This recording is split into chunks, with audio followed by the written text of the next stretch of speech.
I put it like this, the thing you want to convey to an audience is a sense of awe and escape. With this thing, 25-story high motherfuckers speaking each other. You know, and basically, we knew that we occupied every stage, and including the largest stage in North America, in the Toronto Pinewood Studios, and then we spilled over other sets that we couldn't fit. We built several blocks of Hong Kong to destroy, and then we destroyed it. And then we did we built, for example, the head of a robot, which with the machine, the hydraulics, everything in it was about 4 stories high. And then we shook that set. Every time the actors, the monster would hit it, the whole set would drop. One side or the other front and backwards, which made the actors very, very happy. Because I insisted that we would do it with the real actors, not stunt. And we would do it with the physical machines that control the robot attached to them and not a digital machine. So they have basically an incredible apparatus behind them that they have to carry that was the size of a BWD. You know, and they had to move it. And at the end of the day, they were exhausted, and they were destroyed physically, and I was sipping my 4th cappuccino. Extremely problematic. The only one that didn't break, all the guys would come in and they would look at, for example, Charlie or Kidrick would come in and look at Rob Kaczynski and Hans, and they go, they're so bright babies. And then they would give that little stick of off. And the only one that never broke was Ringo Kikuchi, the gun. Never that's why guys never give birth. Never. We are crying babies. We will be extinct as a species. No, fuck that!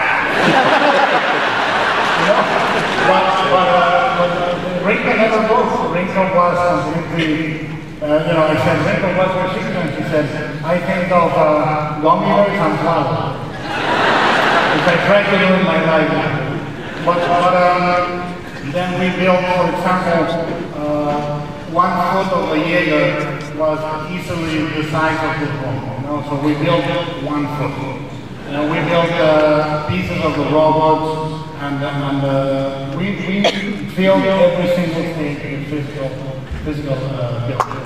And what I don't think that chance to really impress a lot of people yet is how rich the world is. Like, I love what Ron Public plays with. I think that the idea of exploring how society would change around these kinds beyond just giant monsters step off the wall, and that's obviously terrible. But you've really done it the reaction of society itself. Yeah. Which I think, how much of that was in the first version of Travis, how much of the stuff you guys layered that you worked together? We covered the screenplay through the course of 1 year. So we layered a lot of that stuff, but I like to layer it in visuals.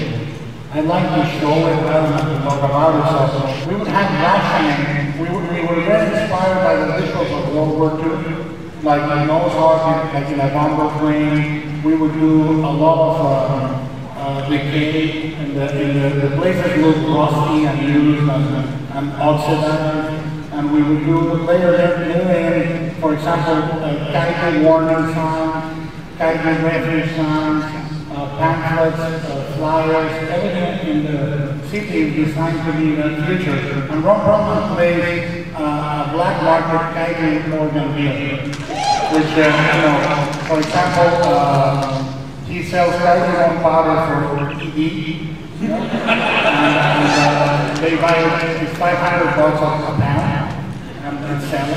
And they sell Kaiju gallbladder, tissue, the tissue for everything, and he took the name Hannibal Chow based on his favorite historical figure, and his second favorite is Szechuan restaurant in Brooklyn. and he goes by that name, and he's basically a rascal. He's a really, really funny, really imprudent little guy. He's a black market dealer of the lowest kind, and he has great taste in the movie. And he really steals. He chooses the thing. I also was really impressed by some Charlie Dan's set. Charlie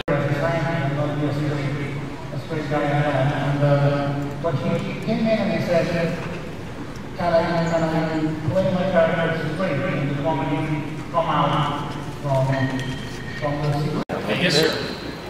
Hi, Guillermo. My question is, I read that you fought with the studio in the past to have Ron Perlman as Hellboy, and I wanted to ask if you can recommend any advice on negotiating with studios, you know, to let them use your ideas for your films rather than the ideas that they want you to give. Well, I think, look, I think that the buck stops with you. So at the end of the day, you cannot cry and say, they made me do it. And it's a lie. Whatever screw-ups are in a movie, and I'm saying screw-ups because I saw a kid. I apologize for my earlier faults. So, whatever mistakes you make, they're your fault as a director. I think that you can always, it's better not to make a movie than to make the wrong movie for the wrong reasons, you know?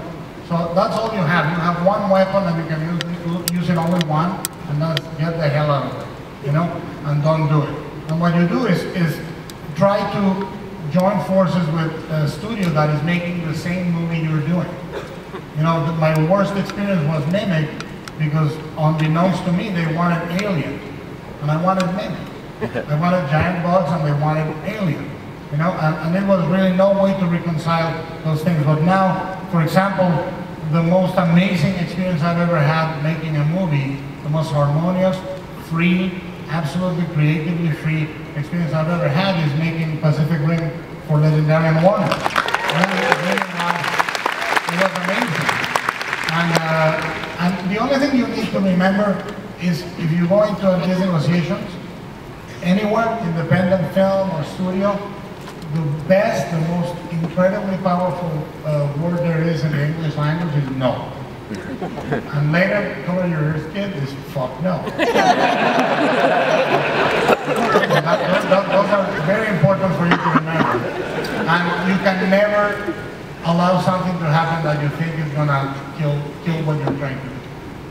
You know, so any movie that you don't like that I've done, my fault. You know, there's no other way to say it.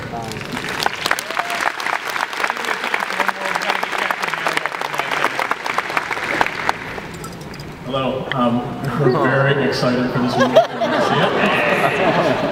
Captain America, do not talk like the Mexican man.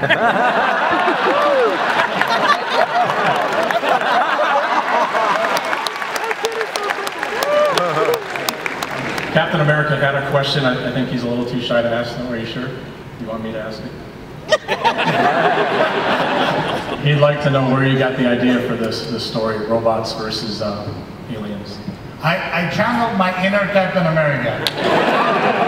No, Travis Beacham, who came to Legendary and sold them a pitch that was a few pages long, and basically said, this is the universe with giant robots, giant monsters, and they sent it to, my agent sent me an email saying there's this pitch called Pacific Rim, the one line, and normally when it's not something I write, they send the message reference is pass with a question mark, and I said, no, get me a meeting immediately. And I went and I met with them, and I started pitching them ideas, 2 pilots and this and that, and I started pitching them the craziest stuff, you know, and I found out they were making the same movie I was wanting to make. So Captain America, if you want to see the biggest things beating the crap out of each other, thank you for saying crap. Yes. Out of each other.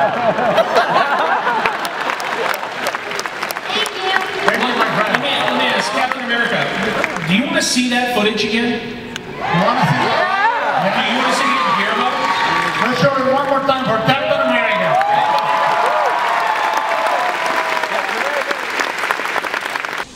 So we just came out of the arena, no, not the Coliseum, WonderCon Anaheim 2013. Guillermo del Toro was there talking about a little movie he's got coming up called Pacific Rim. What did you two think of it?